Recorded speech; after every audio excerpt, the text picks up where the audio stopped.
Hi, welcome to my channel. Today I am going to do a book review on Never Split the Difference, written by Chris Voss.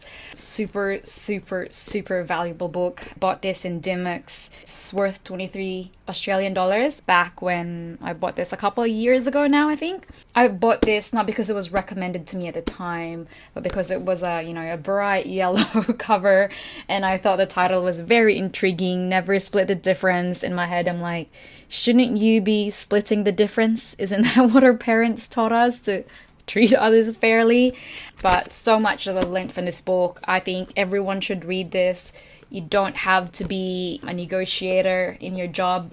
I think there's a lot of useful tools in here, whether you're negotiating, your salary, a grade that you were given in a course, obviously buying and selling properties. There's so much that you can use this. In fact, the author was actually previously a hostage negotiator. So through his experience, field tested tools. The bonus to me is when I was reading this book, it felt like I was reading a suspense novel because he shares stories about his experience in Africa, in the US, in the Philippines. Super cool book. So in this video, I'm going to share my top 10 takeaways. I hope you enjoy.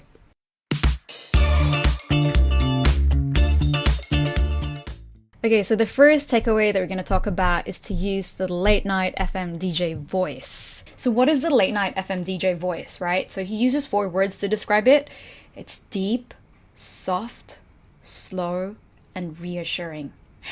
I don't know if I'm doing it right, but I think it sounds duplicitous if you always talk in that way, especially if it's not your natural way of talking. But what I do find is that when I have to emphasize something and I have to, speak slower than usual, deeper than usual, but in a reassuring way, people listen. People are like, wow, okay, I get it, you're being serious, as opposed to, hi Nicola, how are you? I went for shopping today, I got my nails done. So it's not serious. But when you do, people are like, wow, okay, she means business. I also suggest looking up Chris Voss. Just Google, shorts, videos of him demonstrating it. I think you'll love it.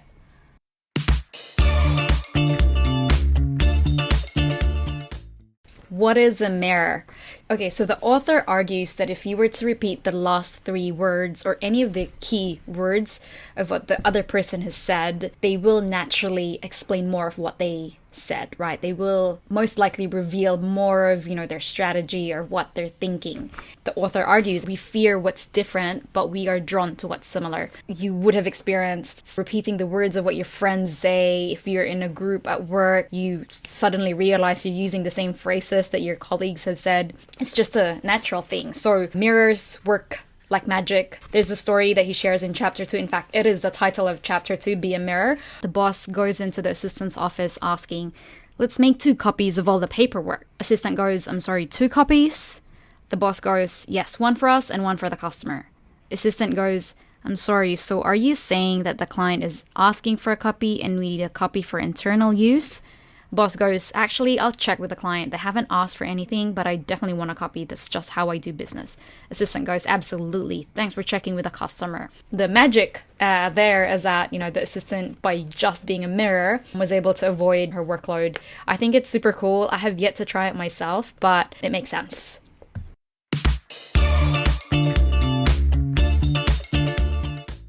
Okay, the third one is about labeling. So I'm going to jump to page 54 and read a few sentences. Labeling is a way of validating someone's emotion by acknowledging it. Give someone's emotion a name and you identify with how that person feels. It gets you close to someone without asking about external factors you know nothing about, like how's your family. Think of labeling as a shortcut to intimacy, a time-saving emotional hack. It's crazy. I reflected on this and I feel like I've actually been used this approach where I naturally would explain more if someone resonates with how I'm feeling without me saying how I'm feeling. An approach to this is, the author writes, once you've spotted an emotion you want to highlight, the next step is to label it aloud. For example, you may say, it seems like you're upset, or it sounds like you're going to blow up, or it looks like you want to say something more. Notice that we said it sounds like and not I'm hearing that, because When people hear I, they get their guards up. On page 51, he goes, there's nothing more frustrating or disruptive to any negotiation than to get the feeling you are talking to someone who isn't listening. I've had friends who've come up to me, and the way they describe this feeling, it's like you're talking to a wall because the other person is just not listening or not feeling your emotion, and everyone loves to feel that they're being heard or listened to.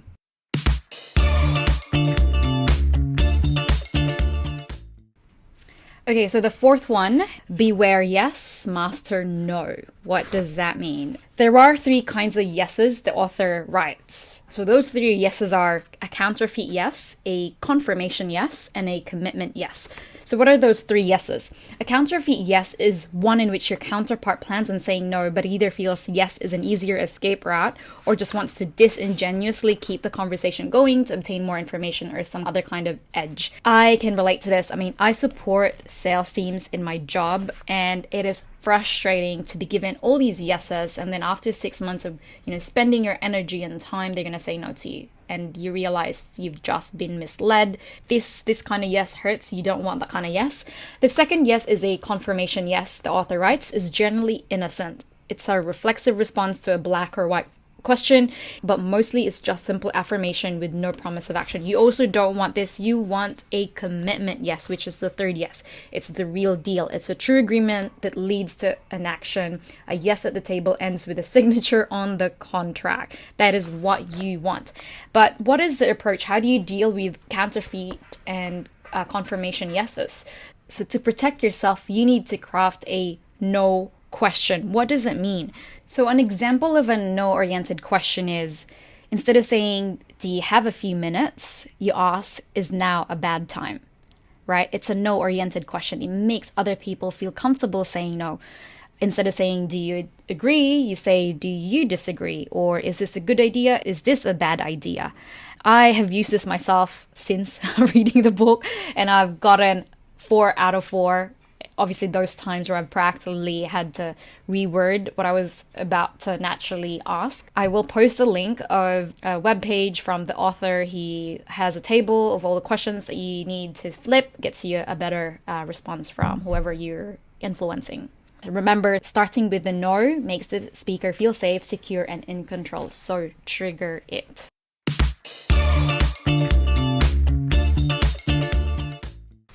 Okay, so the next one is about triggering the 2 words that immediately transform any negotiation, and that is the phrase, that's right.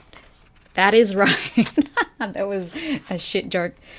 So the author writes, when your adversaries say that's right, they feel that they have assessed what you've said and pronounced it as correct of their own free will. So this is very similar to labeling, but labeling is you labeling an emotion, whereas this one is getting a that's right phrase from the counterpart. I have experienced this myself. The clients that I do have a really good relationship with are the ones who say, Nicola just gets it.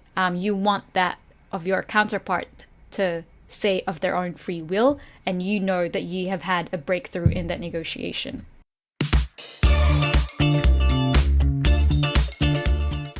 The 6th chapter is the one that blew my mind the most. It's scary. So the title is Bend Their Reality. This is all about anchoring, taking advantage of the biases in your brain, and this bias exists in everyone's brain, not just to a few people. He covers not compromising. This is where the never split the difference comes from. If you're familiar with the 2 sisters in the orange story, he doesn't cover this, but I've also learned it from another course where you've got an orange, 1 orange, 2 sisters. They want to split the orange because both want it, so they end up just having the orange. First sister essentially just created a juice out of the half orange, and the other wanted the orange peels. They then discarded the remains into the bin, and both sisters found that they could have actually had the entire juice with the first sister and the entire peel the second sister. So you never split the difference. There's always something to negotiate on.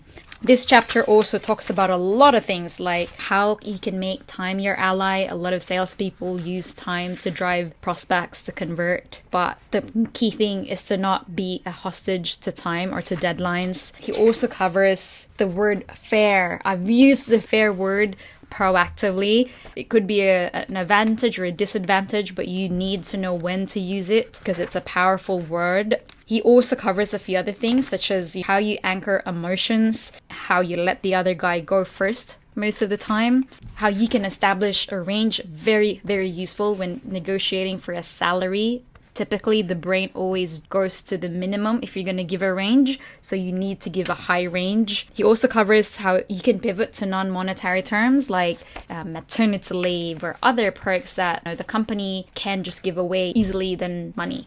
And then when you do talk numbers, he also says you use odd ones. Like instead of saying, I want $100,000, you can say, I need 112,570 because that's when I can cover my rent and all these things, right? People remember those odd numbers. Other questions that you can bring to the table, such as what does it take to be successful here? By asking that question, you may actually spark their interest in your success and you gain an unofficial mentor.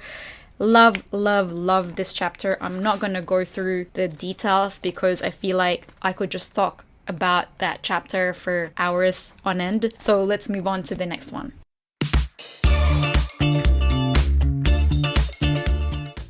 Okay, so this next one is about calibrated questions. This is one of my favorite ones as well. I feel like every time I talk about the next point, it's always the better one. So if you imagine a conversation and one is talking and the other is listening, who do you think is controlling the conversation? Well, it's not the person talking, it's actually the one listening. And the one listening can truly listen but ask calibrated questions. So in this chapter, he shares a story of a drug dealer who has taken another drug dealer's wife hostage.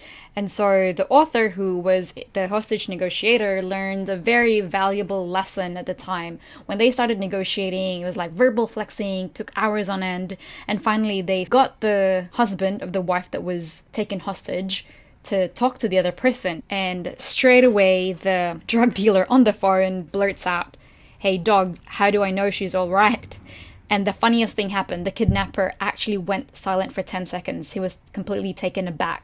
Then he said in a much less confrontational tone of voice, "Well, I'll put her on the phone." Something that the FBI at the time had not been able to do. So that's the power of calibrated questions. The point is that you let the other person solve the problem. Asking how questions, like how am I supposed to do that? You can also ask what or why, but be careful with why because it may trigger defensiveness. So instead of saying, why did you do it? You can ask, what caused you to do it? So the good thing about this is that you've not only implicitly asked for help, triggering goodwill and less defensiveness, but you've engineered a situation in which your formerly recalcitrant counterpart is now using his mental and emotional resources to overcome your challenges. I really, really like this lesson. Again, I'm saying it, but that's because you let them have the illusion of control, and the bonus is you're letting them solve your problem. How am I supposed to do that? Can you help me understand the situation?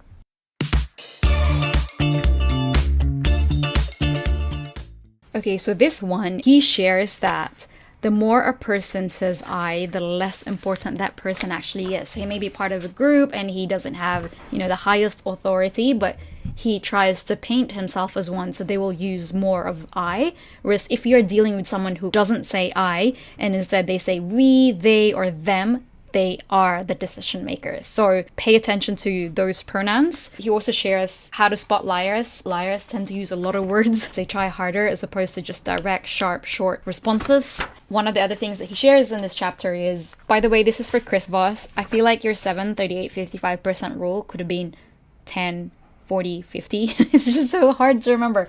I know you like your odd numbers, but it's just hard to remember.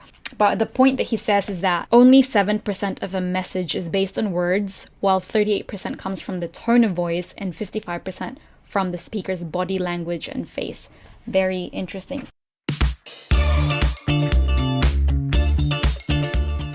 So the 9th one is all about preparation. Prepare, prepare, prepare. He shares that when the pressure is on, you don't rise to the occasion, you fall to your highest level of preparation. I think this is also the point where you put everything together, come up with calibrated questions, come up with an ambitious goal, but also realistic goals. When I took the negotiation mastery course with Harvard, one of the lessons from the course is to prepare a BATNA, and a BATNA is your best alternative to a negotiated agreement. You need to come in there with a goal. What is your highest goal, your lowest goal? What is your range if it's a negotiation on numbers? How are you going to do your concessions? If you haven't heard of the acronym bargaining, which Chris Voss covers in the book as well, you totally should look it up. And also, what are the non-monetary terms? Like, what are the other negotiation levers? Because it's not just about the numbers. You never split the difference.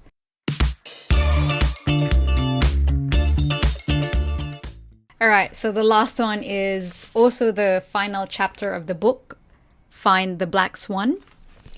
I'm not going to cover it. I will keep it a mystery, but I will give you a clue, and it is that if you do find the black swan or a few black swans, then you can ignore the first 9 takeaways from the book.